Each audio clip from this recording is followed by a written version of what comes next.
So you want to understand Carl Jung's process of individuation. Unfortunately, we won't be able to flesh out the concept of individuation to its completeness in such a short time, so consider this an introduction. Furthermore, it is rather a process that you have to experience in order to fully understand what it really means to undergo such a process. Despite these limitations, I think we can achieve some insight into the process of individuation. But to understand the process of individuation, you must first understand the dynamics of the psyche, namely how the ego, the persona, and the self correspond to one another. Once you understand this dynamic, it will make it easier to conceptualize the process of individuation. Let's start with the ego. The ego is the psychic center of the conscious aspect of personality. The reason it is in the center of consciousness is because the things we are conscious of we relate to ourselves, and through building up connections and associations to the subject, we develop our ego during the beginning stages of our life. We begin to get a sense of I myself, I am this or that, and am in relation to this or that. So the ego is the center of consciousness. It is one of many psychological complexes, and in fact, it is our nearest and dearest complex because we often identify with it. Theoretically, there is no upper limit to the expansion of consciousness, and so the ego, being the center of consciousness, can continue to develop across time. On the other hand, there are still unknown discoveries to be made in the outside world that can be experienced through our senses. There are still more unknown contents that are yet to reach the threshold of consciousness that can be assimilated from the inner world of the unconscious. Both are an expansion of consciousness. However, in practice, this kind of awakening is not without its troubles. The persona, on the other hand, is a narrowing of the personality in order to fit a societal role. Originally, it meant the mask once worn by actors to indicate the role they played. Of the persona, Jung says, it is, as its name implies, only a mask of the collective psyche, a mask that feigns individuality, making others and oneself believe that one is individual, whereas one is simply acting a role through which the collective psyche speaks. When we analyze the persona, we strip off the mask and discover that what seemed to be individual is at bottom collective. In other words, that the persona was only a mask of the collective psyche. Fundamentally, the persona is nothing real. It is a compromise between individual and society as to what a man should appear to be. He takes a name, earns a title, exercises a function, and he is this or that. In a certain sense, all this is real, yet in relation to the essential individuality of the person concerned, it is only a secondary reality, a compromise formation, in making which others often have a greater share than he. So we see that the persona is not the full personality. It is not even the ego. It is simply a personality we adopt as a form of societal utility. So let us move on to describing the self. Jung sees the psyche as a self-regulating system, with the unconscious compensating for what is lacking in consciousness, and both form a totality which Jung refers to as the self. Jung states that we can lay it down that the unconscious process stand in a compensatory relation to the conscious mind. So if we observe this sphere, the ego is like a point on the surface of the sphere, while the self comprises of the nucleus in the middle of the sphere, including the entirety of the volume of the sphere. The self is that totality of both the conscious and unconscious. Jung outlines the difficulty of conceptualizing the self when he says, according to this definition, the self is a quantity that is superordinate to the conscious ego. It embraces not only the conscious, but also the unconscious psyche, and is therefore, so to speak, a personality which we also are. It is easy enough to think of ourselves as possessing part souls. Thus we can, for instance, see ourselves as a persona without too much difficulty, but it transcends our powers of imagination to form a clear picture of what we are as a self, for in this operation the part would have to comprehend the whole. There is little hope of our ever being able to reach even approximate consciousness of the self, Since however much we may make conscious, there will always exist an indeterminate and indeterminable amount of unconscious material which belongs to the totality of the self. Hence, the self will always remain a supraordinate quantity. So in Jung's psychology, there are two poles of the psyche. On the one side, the ego lays at the center of consciousness. At the other, the self lays at the center of the unconscious.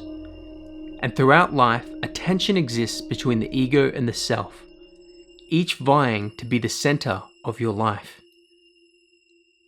So now that we understand the relationship between the ego, the persona, and the self, we can move on to the individuation process. Jung says, individuation means becoming an individual, and insofar as individuality embraces our innermost, last, and incomparable uniqueness, it also implies becoming one's own self. We could therefore translate individuation as coming to selfhood or self-realization. So the process of individuation is becoming conscious of the greater aspects of your innermost regions. In other words, becoming conscious of the self. Now, I said earlier, the self is inexhaustible. You can't become conscious of it in its entirety. And also, I might mention, that which is unconscious is truly unconscious. So you can only come to terms with contents that protrude upon consciousness from the unconscious. And that is why Jung says it is always as if the unconscious is like this or like that, as we can only go off the contents we directly experience. And these contents are usually accessed by our consciousness through dreams and fantasies. So dreams play a major role in the process of individuation. People usually begin the process of individuation when they experience some kind of suffering and their ego is wounded. This suffering, which could take many forms, calls one to the necessity of seeking out a cure or answer to the problem. This search of the ego often leads to an encounter with the unconscious, where you are to hand yourself over to the darkness, the unknown, and try to discover what it wants from you. This leap into the darkness is not something done lightly, for there are many traps on the path to individuation. Jung refers to them when he says, "The aim of individuation is nothing less than to divest the self of the false wrappings of the persona on the one hand, and of the suggestive power of primordial images on the other." What Jung means is that individuation is a discovery of the self, and that the influences of society and being too caught up in the persona, as well as the influences of unruly archetypal encounters, can blind one from the greater task of becoming who you really are and developing a transpersonal relationship to the self. Jung discusses the dichotomy between the individual and the collective when he says, "Now, insofar as the human individual as a living unit is composed of purely universal factors, he is wholly collective and therefore in no sense opposed to collectivity. Hence, the individualistic emphasis on one's own peculiarity is a contradiction of this basic fact of the living being. Individuation, on the other hand, aims at a living cooperation of all factors, but since the universal factors always appear only in individual form, a full consideration of them will also produce an individual effect, and one which cannot be surpassed by anything else, least of all by individualism.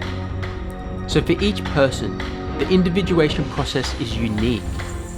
What is required of you is different to what is required of someone else.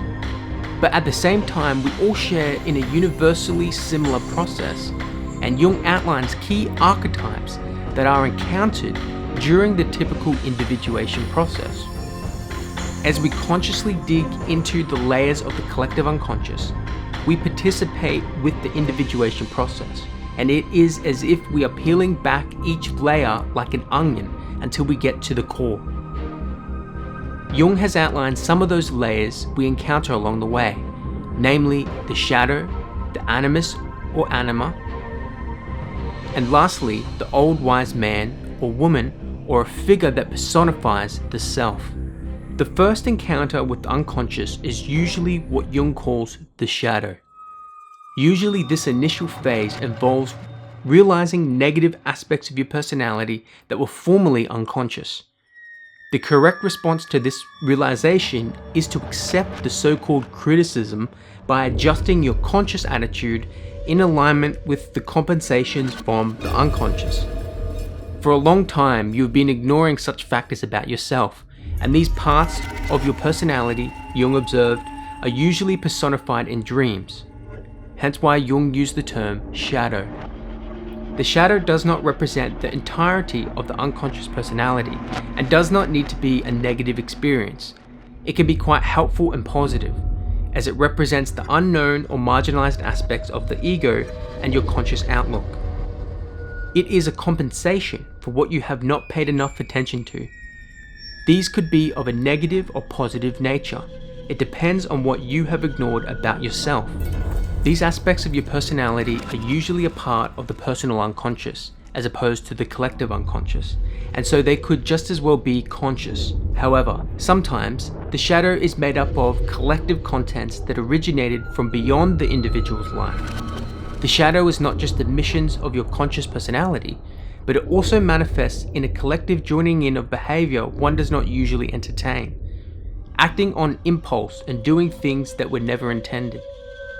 In dreams, the shadow is often personified as a person of the same sex as the dreamer, whereas the next phase of individuation is an encounter with the opposite sex within yourself, which Jung calls the Anima or Animus. While Jung referred to the integration of the shadow as the apprentice piece towards becoming whole, he referred to the integration of the Anima or Animus as the masterpiece. The Anima is the female in the male, and the Animus is the male in the woman. The encounter with the Anima or Animus usually comes after an encounter with the shadow, as this personification of another inner figure brings a deeper level of problems to work through for the conscious mind. The Anima or Animus is the personification of all the psychological tendencies in your psyche that are of the opposite sex. So the man is faced with his feminine aspects, and a woman is faced with her masculine aspects. It is the projection of the anima onto the outside world that results in a man suddenly falling in love when he sees a woman for the first time. He is in love with the idea, the archetype of the anima within himself, as he has not yet differentiated and come to terms with this aspect of himself, and so such a man relates to the world in an immature way. An extremely primitive relation to the anima is that of a sexual relation, whereas when a more mature relation is formed, a development of the man's feelings begin to unfold. An encounter with the anima is to play a vital role in helping the man come into alignment with the right inner values, helping the man to plunge deeper into his unconscious. On the other hand, a woman's relation to her animus does not often involve erotic fantasies, but rather is usually characterized by a hidden sacred conviction. Just as a man's anima is developed through relations with his mother, the animus is viewed as being influenced by a woman's father. This can result in overgeneralized convictions that are partially true, but which pay no attention to the specific individuality of the woman herself. The animus can be personified as a death demon, robber, or murderer, and can often produce negative self-talk, which is characterized by a doubt or hopelessness. On the other hand, an encounter with a woman's animus can lead her to build a bridge to the self, allowing her to expand her personality and get in touch with the highest forms of creativity. Finally, after the person has contended with the problems their anima or animus poses for an extended period of time, until the point where the individual no longer identifies with it, the unconscious will again change in its character and take a new personified form, the representation of the self.